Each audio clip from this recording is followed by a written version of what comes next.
नमस्कार दोस्तों, स्वागत है आपका न्यू उत्कर्ष आईएएस चैनल में। आज का हमारा टॉपिक है इकोनॉमिक्स से।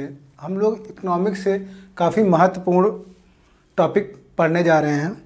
इस टॉपिक को इसलिए भी पढ़ने जा रहे हैं क्योंकि हाल ही में आप लोग ने सुना होगा कि भारत की मुद्रा में काफ़ी गिरावट देखने को मिला है। इसलिए इस टॉपिक को हम लोग और भी देखेंगे। हालांकि ये जो सेक्शन है जो पढ़ाऊँगा मैं, इसको जब आप समझ लेंगे तो आपको आगे की चीज़ें मुद्रा के संबंध में जो और जानकारियाँ होंगी वो समझने में आसानी होगी आपको। तो यहाँ पे जो टॉपिक का नाम है आपका वो है मुद्रा के मूल्य में परिवर्तन। अब मुद्रा के मूल्य में परिवर्तन का क्या प्रभाव होता है, मुद्रा के मूल्य के परिवर्तन के कितने प्रकार हैं और इस मुद्रा के मूल्य के परिवर्तन का आशय क्या होता है, ये हम लोग यहाँ पर समझेंगे। यहाँ पर तो इन सब चीज़ों को समझने से पहले हम लोग ये समझें कि मुद्रा है क्या एक्चुअल में। ठीक है, तो मुद्रा सभी बच्चे जो पढ़ रहे हैं उनको इतना तो पता ही होगा कि मुद्रा क्या होता है। फिर भी मैं हल्का सा इसका बता दूं कि मुद्रा के माध्यम से हम विनिमय का कार्य करते हैं। विनिमय सब समझते हैं आप लोग। विनिमय का मतलब क्या होता है? आदान प्रदान। विनिमय का मतलब आदान प्रदान, मतलब किसी भी वस्तु को हम खरीदना चाह रहे हैं या प्राप्त करना चाहते हैं तो उसके कई साधन हो सकते हैं। उन साधनों में जैसे हम वस्तु के माध्यम से किसी दूसरी वस्तु को ले सकते हैं। जैसे हमें चाहिए, मान लीजिए क्या आवश्यकता है और मेरे पास गेहूँ है, आपके पास गेहूँ है लेकिन आपको आवश्यकता है चावल की, तो आप क्या करेंगे? गेहूँ दे के चावल ले सकते हैं। तो ये वस्तु विनिमय है, मतलब एक वस्तु के बदले दूसरी वस्तु को खरीद लेना, प्राप्त कर लेना। तो एक वस्तु के माध्यम से दूसरी वस्तु प्राप्त करना, ये भी एक क्या है? विनिमय का एक मीडियम बना है। माध्यम क्या है? एक वस्तु से दूसरी वस्तु का विनिमय कर रहे हैं। लेकिन उसी प्रकार से मुद्रा के माध्यम से हम किसी वस्तु को प्राप्त करेंगे। ठीक है, मतलब कि किसी वस्तु की कुछ कीमत तय की जाएगी और उस कीमत के आधार पर वो मुद्रा होगी और उस मुद्रा को हम देकर हम कोई चीज़ परचेज कर लेंगे या प्राप्त कर लेंगे। प्राप्त कर लेना और उसको इकोनॉमिक की भाषा में परचेज कर लेंगे, मतलब कि खरीद लेंगे हम उसे। ठीक है, तो मुद्रा के माध्यम से। ठीक है, और मुद्रा किसी भी देश की मुद्रा हो उसको सरकारी संरक्षण प्राप्त होता है। सरकारी मतलब सरकार उसे नियंत्रित। संरक्षण का मतलब क्या है यहाँ पर? कि सरकार उसे नियंत्रित करती है। ठीक है, सरकार नियंत्रित करती है। ठीक है ना, तो ये चीज़ हल्का सा जान लें आप लोग। मुद्रा को इतना ही समझे, इससे ज़्यादा समझने को तो बहुत कुछ है मुद्रा के अंदर। ठीक है ना, क्योंकि हम यहाँ पर पढ़े, इतना तो आप लोग समान तौर पर जानते ही होंगे, लेकिन हम यहाँ पर पढ़ने वाले जो मुख्य बिंदु हमारा जो टॉपिक है वो मुद्रा के मूल्य में परिवर्तन से है। बहुत ही अच्छा टॉपिक है, इसको पूरा देखिएगा। तब आपको, अगर बीच में हमने छोड़ दिया तो आप कन्फ्यूज हो जाएंगे। अगर आपने बीच में वीडियो छोड़ा और आप लास्ट में तक नहीं गए तो काफ़ी चीज़ें आप मिस कर देंगे और आपके अंदर एक मिस इन्फॉर्मेशन के रूप में कोई चीज़ रह जाएंगी। अगर परीक्षा प्रश्न आया तो आप उसको अच्छे से हैंडल नहीं कर पाएंगे। इसलिए इस वीडियो को पूरा देखिएगा, क्योंकि इकोनॉमिक्स टॉपिक होता है जो भी आप इकोनॉमिक्स टॉपिक पढ़ते हो थोड़ा सा क्रिटिकल होता है। ठीक है ना, इसलिए अच्छे से समझेंगे इसको। देखिए, मुद्रा के मूल्य में परिवर्तन को अगर हम देखें तो आप देखेंगे कि मुद्रा के मूल्य में होने वाले परिवर्तन मुख्य रूप से 4 रूपों में होते हैं। 4 रूपों में परिवर्तन कर रहे हैं, मुद्रा के मूल्य में परिवर्तन कर रहे हैं। मतलब कि उसकी मुद्रा के मूल्य में क्या गिरावट आ रही है, मुद्रा के मूल्य में क्या बढ़ोतरी हो रही है, इन चीज़ को हम लोग यहाँ पर देखेंगे। ठीक है, तो मुद्रा के मूल्य में जो परिवर्तन मुख्य 4 रूप में होते हैं, वो 4 रूप कौन है? आप लोग हमें सुनते होंगे कि इन्फ्लेशन वर्ड सुनते होंगे, जिसे मुद्रा स्फीति हम लोग कहते हैं। मुद्रा संस्फीति जिसे हम लोग रिफ्लेशन बोलते हैं, ये दूसरा है। तीसरा जो है अस्फीति अथवा मुद्रा संकुचन जिसे हम डिफ्लेशन बोलते हैं। और चौथा है मुद्रा अपस्फीति जिसे बोलते हैं डिसइन्फ्लेशन बोलते हैं हम लोग। अब यहाँ पे एक चीज़ समझ लें, मैंने यहाँ पर 2 ही टाइप लिख रखा है यहाँ पर, लेकिन 4 टाइप कहेंगे, 4 रूप लिखे मैंने यहाँ पर। 4 रूप का मतलब ये है कि मुद्रा स्फीति 1, मुद्रा संस्फीति 1, अस्फीति अथवा मुद्रा संकुचन 1 और मुद्रा अपस्फीति 1। मतलब इस प्रकार से ये 4 रूप हमको देखने को मिलते हैं। हमने इसको दो रूप में क्यों प्रेजेंट कर रखा है? इसलिए कि मुद्रा स्फीति और मुद्रा संस्फीति यानी रिफ्लेशन एक जैसा होता है, लेकिन कुछ मूल अंतर होते हैं, उसकी भी चर्चा करेंगे। पहले तो ये समझ लें कि मुद्रा स्फीति होती क्या है। मुद्रा मूल्य में परिवर्तन जो हम कह रहे हैं, उसमें मुद्रास्फीति में इस चीज़ को हम कैसे समझ सकते हैं, वही बताना है मुझे आपको। अस्फीति अथवा मुद्रा संकुचन जिसे डिफ्लेशन बोल रहे हैं, या मुद्रा अपस्फीति जिसे हम लोग डिसइंफ्लेशन बोल रहे हैं, ये एक ही होती है, लेकिन क्या मूल अंतर है उसको भी हम लोग देखेंगे। ठीक है, तो फिलहाल जो आज का टॉपिक हम लोग चर्चा करेंगे मुख्य रूप से वो मुद्रा स्फीति और मुद्रा संस्फीति की हम लोग चर्चा करने वाले हैं। तो ध्यान दें, मुद्रा स्फीति जिसे हम बोलते हैं इन्फ्लेशन, तो सीधा सा आप जैसे ये शब्द आए, मैं आपको बहुत ही आसान भाषा में चीज़ को बता दे रहा हूँ। जैसे आपके सामने ये शब्द आए परीक्षा में कि मुद्रा स्फीति लिखा है या इन्फ्लेशन शब्द का इस्तेमाल किया गया है, तुरंत ही आपके दिमाग में आना चाहिए कि मुद्रा का प्रसार हो रहा है। मतलब मुद्रा मार्केट में ज़्यादा फ्लो कर रही है, लोगों के पास ज़्यादा पैसे आ गए हैं। सभी चीज़ें मैंने जो बोली सबका मतलब एक ही है, मुद्रा का प्रसार होना। मुद्रा प्रसार कहाँ हो रहा है? मार्केट के अंदर लोगों के पास। मतलब लोगों के पास होगा तो मार्केट में पैसे का, मुद्रा का चलन बढ़ेगा। ठीक है, ये चीज़। तो सीधा का इन्फ्लेशन शब्द अगर आपके दिमाग में आता है, कहीं भी आ जाए या कोई पूछता है या परीक्षा में आता है, पेपर में आप देख रहे हैं शब्दावली, तो आपके दिमाग में तुरंत रहना चाहिए मुद्रा का प्रसार हो रहा। मुद्रा प्रसार का अर्थ है कि मार्केट में मुद्रा का चलन अचानक से या क्रम में बढ़ रहा है, लोगों के पास पैसा आ रहा है। ठीक है, इससे क्या होता, अब इससे होता क्या है? अब जैसे आपके पास पैसा, बहुत सीधे समझिए, अब आपका पैसा आ गया, जैसे आपके पास पैसा आएगा तो आप क्या करेंगे? चीज़ों को परचेज करना शुरू कर देंगे, खरीदना शुरू करेंगे। आपके पास अगर पैसे नहीं तो आप कोई चीज़ परचेज नहीं करेंगे या कम करेंगे। मगर ज़्यादा आपके पास पैसे है तो ज़्यादा परचेज करेंगे, चीज़ों को ज़्यादा परचेज करेंगे। और जब चीज़ों को ज़्यादा परचेज करना शुरू करेंगे तो चीज़ों की क्या हो जाएगी? शॉर्टेज हो जाएगी, मतलब उसकी पूर्ति कम हो जाएगी। जाहिर सी बात है, कीमत जो अगर उत्पादन उतनी मात्रा में नहीं, जो जिस मात्रा में हो रहा है पहले से ही, और अचानक से लोगों के पास पैसा बढ़ता है तो वो जाएंगे, उसको खरीदेंगे, और अचानक से वो शॉर्टेज आएगी, उसकी पूर्ति नहीं हो पाएगी, उस सामान की, उस संसाधन की पूर्ति नहीं हो पाएगी, तो वैसे ही उस संसाधन की कीमत क्या होगी? बढ़ जाएगी, ना कि घटेगी। क्या हो जाएगी? बढ़ जाएगी। क्यों कीमत बढ़ जाएगी? क्योंकि उसकी शॉर्टेज हो गई है।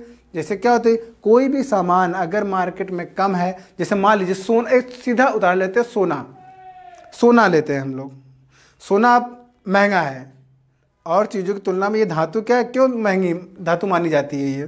क्योंकि सोने का उत्पादन अन्य संसाधनों की तुलना में कम होता है। उत्पादन कम है ना, उत्पादन कम है मतलब उसकी संख्या कम है, मतलब उसकी मात्रा कम है, और जिस चीज़ की मात्रा कम होती है उसकी कीमत क्या होती है? हमेशा बढ़ी हुई हमको दिखाई देगी।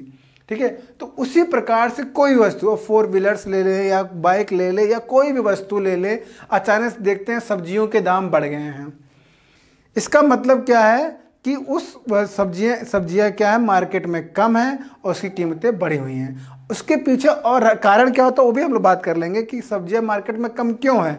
उसके पीछे जमाखोरी भी होती है कि लोग उसको जमा कर लेते हैं, मार्केट में लाते नहीं, और जब चीज़ें महंगी होती है धीरे धीरे मार्केट में लेके आती है। हालांकि ये करना एक मतलब इतना से पूरे मार्केटिंग जो फिनोमिना होता है इसको पूरा बिगाड़ देती है। ये सब चीज़ें जो होती हैं अर्थव्यवस्था को चौपट करने का काम करती हैं। इस तरह की चीज़ें जब किसी चीज़ की जमाखोरी होती है, उसकी बात हम लोग कभी और कर लेंगे।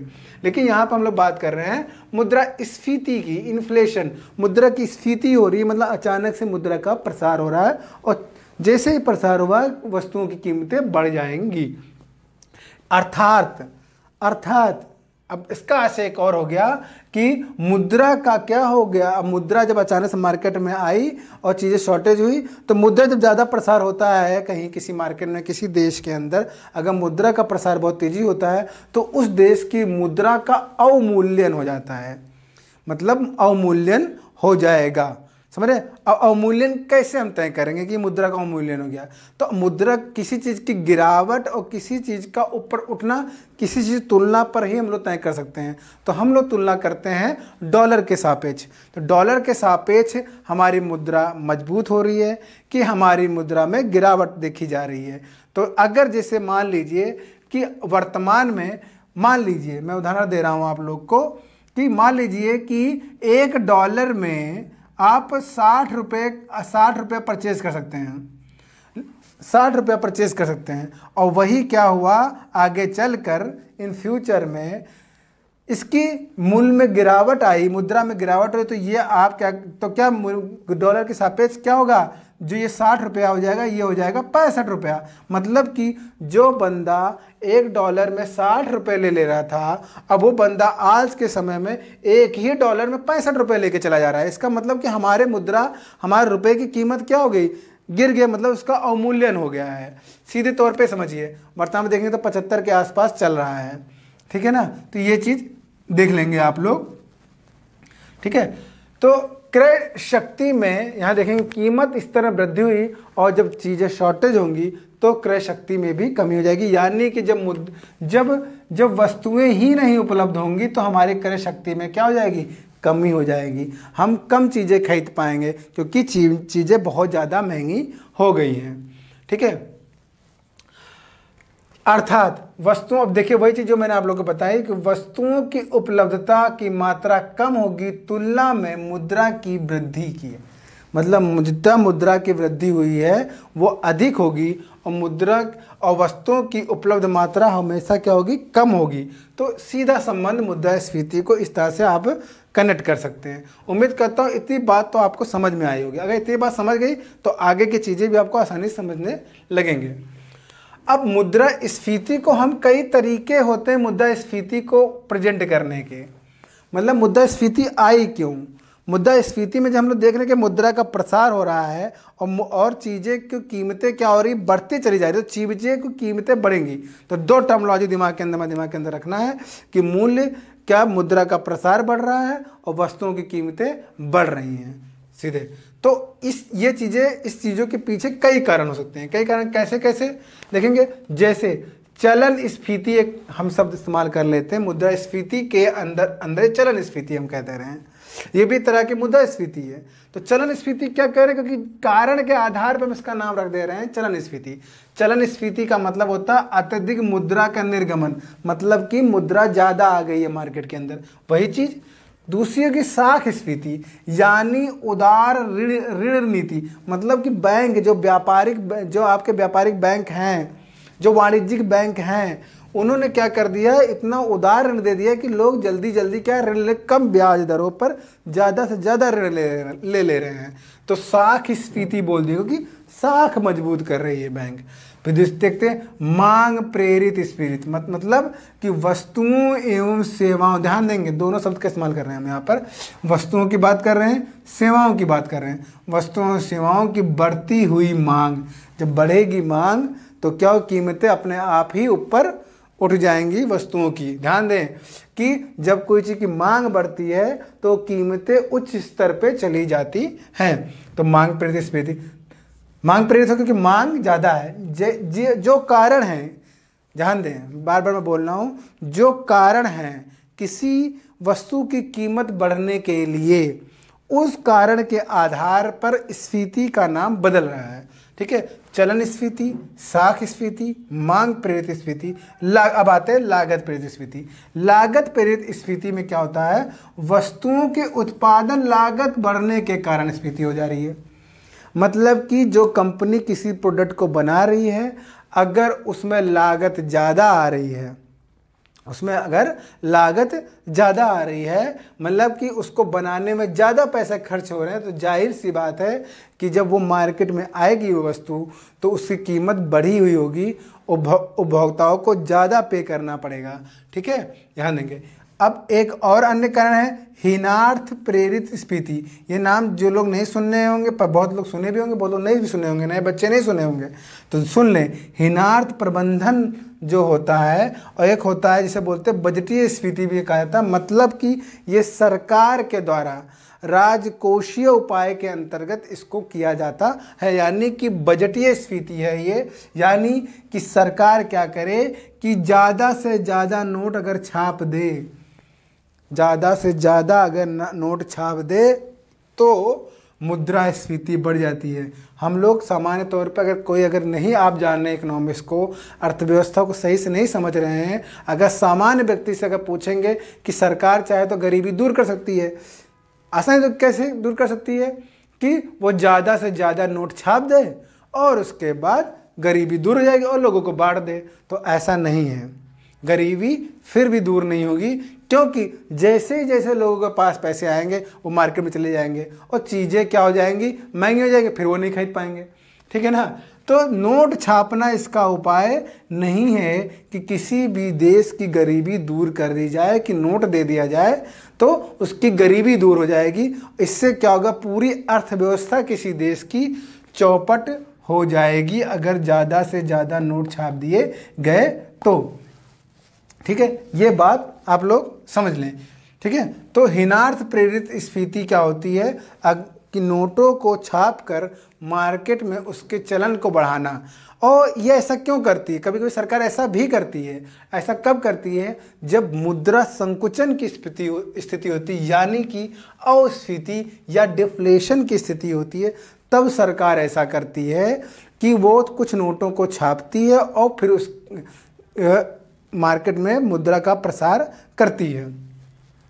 अगर हीनार्थ प्रेरित स्फीति है, इसका मतलब ये है कि सरकार ने क्या किया है कि नोटों को अधिक से अधिक छापा है और उसको मार्केट में उसके चलन को बढ़ाया है, इसलिए मुद्रा स्फीति बढ़ी है। किसी भी देश के अंदर, ये भी ध्यान लें, किसी भी देश के अंदर उसकी अर्थव्यवस्था में ज़्यादा मुद्रा स्फीति या बहुत ही कम मुद्रास्फीति, दोनों ही किसी भी देश की अर्थव्यवस्था के लिए हानिकारक माना जाता है। तो ना तो ज़्यादा होनी चाहिए मुद्रास्फीति, ना ही बहुत कम होनी चाहिए मुद्रास्फीति। ठीक है, ध्यान दें। नेक्स्ट बिंदु है कि अवमूल्यन जनित स्फीति। अवमूल्यन जनित का मतलब क्या है, मैंने आपको बताया अवमूल्यन का मतलब क्या होता है कि डॉलर के मुकाबले आपकी मुद्रा की कीमत घट गई है।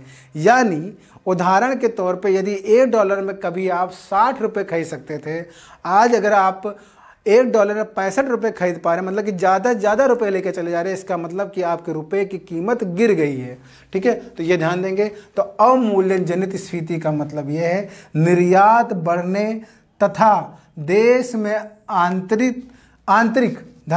आंतरिक पूर्ति घट जाने से कीमतों की वृद्धि हुई है। मतलब कि अगर आपने मुद्रा का अवमूल्यन किया, अवमूल्यन का मतलब ही हो गया कि प्रसार आपने बढ़ा दिया इतना से, यानी मुद्रा डॉलर के मुकाबले क्या हो गई, सस्ती हो गई है। ठीक है, तो उससे क्या होता है कि निर्यात बढ़ जाता है। ध्यान दें, क्वेश्चन बार बार परीक्षा में पूछा जाता है कि मुद्रा के अवमूल्यन से क्या फर्क पड़ता है आयात निर्यात पर। अंतर्राष्ट्रीय व्यापार में जो ये दो बिंदु हैं आपके आयात और निर्यात, इन दोनों पर क्या प्रभाव पड़ता है, तो आपका आंसर हमेशा होना चाहिए कि निर्यात बढ़ जाता है और आयात घट जाता है। और जब निर्यात बढ़ेगा तो इसका मतलब ये है कि आपके देश के अंदर की वस्तुएं बाहर जा रही हैं, मतलब निर्यात हो रहा है, और निर्यात होने की वजह से उसकी आपूर्ति जो देश में होनी चाहिए वो नहीं होगी, तो जाहिर सी बात है उस वस्तु की कीमत बढ़ जाएगी। बार बार बच्चे बोल रहा हूँ कि वस्तु की कम उपलब्धता वस्तुओं की कीमत बढ़ने का एक कारण होती है।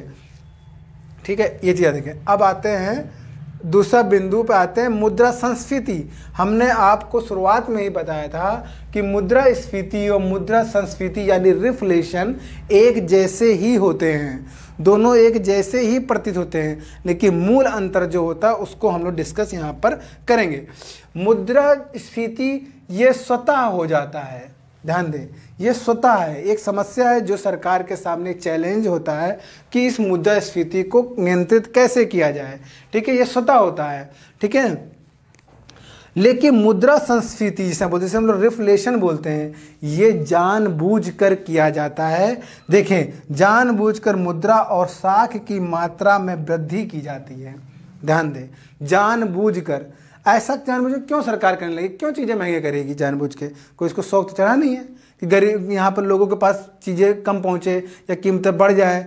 ठीक है ना, ऐसा नहीं चाहती सरकार। लेकिन जानबूझ के ऐसा क्यों करने जा रही है, मुद्रा संस्फीति क्यों लाना चाह रही है? उसके पीछे कारण ये है कि कभी जब देश के अंदर व्यापक मंदी की स्थिति होती है, यानी लोगों के पास मुद्रा ही नहीं होती है, यानी लोगों के पास रोजगार ही नहीं होता है, तो जब लोगों के पास रोजगार नहीं होगा, लोगों के पास पैसा नहीं होगा, तो वो मार्केट से चीज़ें परचेज करना कम कर देंगे या करना ही बंद कर देंगे।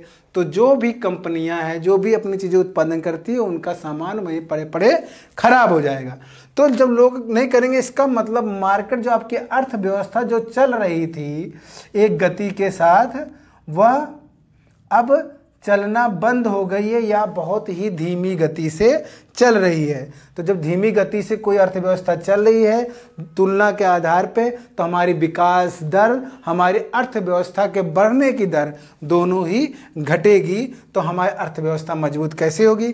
तो इसके चलते सरकार जानबूझकर मुद्रा संस्फीति की स्थिति को पैदा करती है, रिफ्लेशन की स्थिति को पैदा करती है, यानी कि मुद्रा के प्रसार को बढ़ाती है जानबूझकर। एक स्वतः जनित होता है और एक जानबूझ के होता है, बस यही अंतर है। जब जानबूझ के आए शब्द, तब आप समझ लीजिए कि वो पूछना चाह रहा है कि आप टिक करें कि मुद्रा संस्फीति है यानी रिफ्लेशन है। जब वो पूछे कि स्वतः मुद्रास्फीति की स्थिति पैदा हो रही है, तो आपसे वो टिक करवाना चाहता है, परीक्षा का उत्तर चाहता है कि इन्फ्लेशन की स्थिति है, ना कि रिफ्लेशन। लेकिन दोनों ही स्थितियों में मुद्रा का प्रसार करना है, ठीक है। दोनों ही स्थितियों में मुद्रा का प्रसार हो रहा है, एक स्वतः हो रहा है, एक जानबूझ कर रहा है, लेकिन दोनों के पीछे कारण होता है, ठीक है, अलग कारण है, ठीक है ना। एक जानबूझकर और एक स्वतः, इतना आप दिमाग के, इतना उम्मीद करता हूँ आपको समझ में आ गया होगा। अब देख लें यहाँ पर कुछ बिंदु, फिर आते हैं, फिर इस टॉपिक पे छोटा सा डिस्कशन और करेंगे कि मुद्रास्फीति की माप की जाती है। मुद्रास्फीति की माप के पीछे दो आधार हैं। एक है थोक बाजार की कीमतें, आप सुनते रहते होंगे, जिसे हम बोलते हैं थोक मूल्य सूचकांक, और दूसरा आप सुनते होंगे फुटकर बाजार सूचकांक यानी उपभोक्ता मूल्य सूचकांक। अगर इन दोनों टर्मोलॉजी में से कोई भी टर्मोलॉजी आएगी तो उसका आशय एक ही होगा, यानी थोक बाजार सूचकांक मतलब थोक मूल्य सूचकांक, फुटकर बाजार का मतलब होता है उपभोक्ता मूल्य बाजार। थोक मूल्य बाजार कीमतें यानी कि वो वस्तुएं जिसे आप थोक पे लेके आते हो, मतलब एक मुश्त बहुत ढेर सारा मात्रा में आप कोई वस्तु खरीद लाते हो, ठीक है ना। ये मार्केट में लाने के लिए, जो मार्केट आप फुटकर जो खरीदते हैं, छोटे मोटे सामान खरीदते हैं उन दुकानों से, वो अलग है, वो उपभोक्ता मूल्य सूचकांक है। लेकिन जो मार्केट में जो लोग खरीद के लेके आते हैं, जैसे मान लीजिए कंपनियां जो होती हैं जहां मैन्युफैक्चर हो रहा है, वो जो मैन्युफैक्चर हो रहा है, जो विनिर्मित सामान है, वो चला जाएगा थोक मूल्य सूचकांक में। लेकिन जब वही चीज़ आपकी आज शोरूम में आ जाएगी तो इतना समझ लीजिए वो फुटकर में चला गया है, ठीक है ना। इस तरह समझ सकते हैं चीज़ों को, ठीक है। वैसे कोई भी छोटी वस्तु, साबुन, सोडा, कुछ भी, वो सब उसके अंदर कुछ थोक के होते हैं और कुछ फुटकर कब तय कर रहे हैं? दोनों ही चीज़ों की खरीदा जा रहा है, लेकिन कहाँ से खरीदा जा रहा है उसके आधार पर इसका डिफ्रेंशिएशन आप समझ सकते हैं, ठीक है। थोक मूल्य सूचकांक जो जारी करता है वो वाणिज्य उद्योग मंत्रालय के द्वारा जारी किया जाता है। ये वस्तुओं की कीमतों का सूचकांक होता है। आधार वर्ष तय किया गया 2011-12, याद रख लीजिए, परीक्षा में पूछा जा चुका है और पूछा जा सकता है। वस्तुओं की संख्या 697 टोटल है इसके अंदर, ठीक है, जिसमें से प्राथमिक वस्तुएं 117 और द्वितीयक वस्तुएं 564 है, मात्रा भी याद रखें। उपभोक्ता मूल्य सूचकांक में जब हम लोग जाते हैं, जो दूसरा सूचकांक है, ये फुटकर वस्तुओं की कीमतों का महत्व होता है इसके अंदर, मतलब इसके सूचकांक की बात कर रहा है ये, और इसकी गणना श्रम एवं रोजगार मंत्रालय द्वारा किया जाता है। अभी हाल ही मतलब 2015 में, हाल ही नहीं कह सकते हैं इसको, केंद्रीय सांख्यिकी कार्यालय के द्वारा नया उपभोक्ता मूल्य सूचकांक 2015 में जारी किया गया और जिसका आधार वर्ष है 2012। इतनी चीज़ें दिमाग में रखें कि इन मुद्रास्फीति से संबंधित दो आंकड़े जारी करती हैं सरकारें यहाँ पर, और एक वाणिज्य उद्योग मंत्रालय जारी करता है और एक जारी करता है आपका श्रम एवं रोजगार मंत्रालय के, जो मंत्रालय के कह सकते हैं श्रम एवं रोजगार मंत्रालय के द्वारा जारी किया जाता है इसको, ठीक है ना। तो ये चीज़ याद रखेंगे। अब यहाँ पर एक चीज़ और देखेंगे, अभी मैंने यहाँ बताया कि मुद्रास्फीति हो रही है, मुद्रा संस्फीति हो रही है, ठीक है, लेकिन मुद्रास्फीति को नियंत्रित करने के उपाय क्या है, और वो उपाय जो सरकार के द्वारा या जिसे हम लोग कह सकते हैं राजकोषीय उपाय, और एक जो बैंकों के द्वारा यानी आरबीआई के द्वारा किया जाता है जो मौद्रिक उपाय कहलाते हैं, उसकी हम लोग चर्चा कर लें।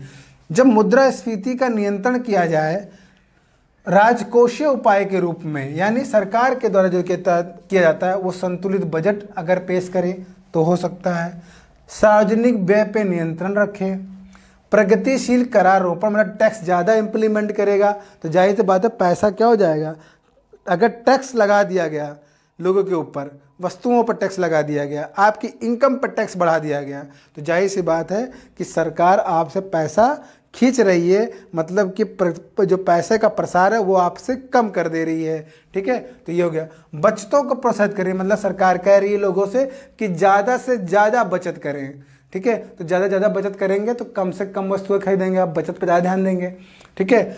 उत्पादन में वृद्धि करना, ठीक है, उत्पादन में अधिक वृद्धि होगी, मतलब कि जो कीमतें बढ़ी हुई थी, ठीक है, वो अब कीमतें जब उत्पादन ज़्यादा होगा तो जाहिर सी बात है कीमतें घट जाएंगी, ठीक है। सार्वजनिक ऋण में वृद्धि करना, ये भी एक उपाय है। ये सब कैसे हैं? राजकोषीय उपाय। दूसरा क्या? मौद्रिक उपाय। मुद्रा के निर्गमन के उपायों को कठोर बनाना, मुद्रा की मात्रा को संकुचित करना और कठोर साख नीति। और ये किसके उपाय हैं? ये आरबीआई की, यानी मुद्रा निर्गमन के उपायों को कठोर बनाना, मतलब कि कम से कम मुद्रा का निर्गमन करें, मुद्रा की मात्रा को संकुचित करें और कठोर साख नीति अपनाएं, ठीक है ना। मतलब कि जो ब्याज दरें हैं उसको बढ़ा के रखें जिससे कम से कम लोग ऋण लें, ठीक है ना। ऋण लेना आसान ना हो, ठीक है, ना हाउस टैक्स, ना कि कार टैक्स या किसी भी प्रकार loan, car loan, home loan, ये सबको सभी के ऊपर जो ब्याज दर है उसको मौद्रिक नीति के अंदर, मौद्रिक उपाय के अंदर बढ़ा के किया जाए, ठीक है ना। तो ये चीज़ें क्या हो गई? ये सब चीज़ें जो मैंने डिस्कस की, ये मुद्रास्फीति के ऊपर मैंने चर्चा की। मुद्रास्फीति पे इस तरह से प्रश्न बनेगा, वो चीज़ें समझ में आएगी। अब दूसरा बिंदु जो है वो अस्फीतीय मुद्रा संकुचन क्या होता है, जस्ट इसी के अपोजिट होता है, लेकिन अपोजिट कहने से काम नहीं चलेगा, इस पर भी हम डिस्कशन करेंगे। और भी काफ़ी महत्वपूर्ण चीज़ है यहाँ पर समझने के लिए, उस पर भी हम चर्चा करेंगे।